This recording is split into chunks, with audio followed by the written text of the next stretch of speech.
Magandang umaga po. Andito po ako ngayon sa Barangay Kalumbangan sa Nasugbu, Batangas, kung saan po marami pong mga bisitang senior citizens dito. Akin pong tatanungin kung bakit sila nandito po. Nanay, bakit po kayo nandito? Gawa po ng gusto ko rin tumakwa ng yung aming pag minsan yung mga masakit para makalibre. Ay, nakakuha naman pa kayo ng pension? Pension sa, ayun, nakakaano ko yung 1,000. Ano yun, monthly? Monthly. Quarterly ang kanilang bigay. Quarterly ang. Saan nyo nakakuha yung pension na yun? Galing sa para sa mga senior? Para lang sa senior. Kaya ano masasabi niyo pag sa batas natin ngayon ng mga para sa mga senior? Aba, di lalo po maganda pag lahat yung masusunod na rin. Ano ba yan po? Yun ayun, sa SH, yan, sa mga pension. Pag masusunod dito, abay napakaganda. Ay, ganun po. Diba, oo.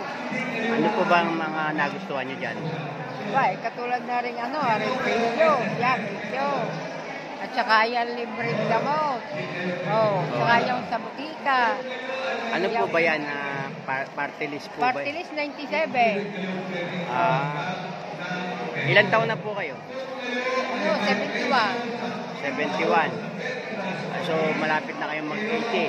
Malapit na.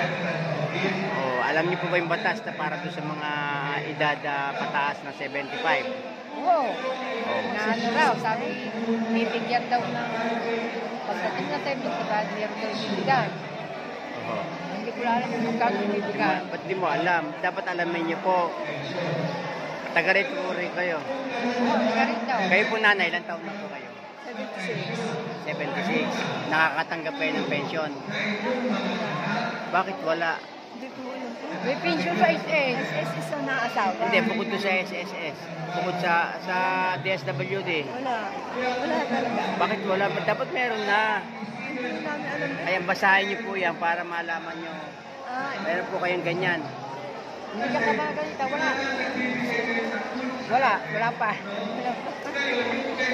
Sige po, maraming salamat po pagka makinig na lang po kayo kung ano yung nila. Ay, street ko na itong senior na yung 97 lang, yan. Ay, kahit yung hindi basta rin 97 lang lalagay. Hindi po ba kayo? Vlogger lang po ako, vlogger. Sisikat po kayo, ipa-vlog ko po ito. Maraming po salamat. Thank you po.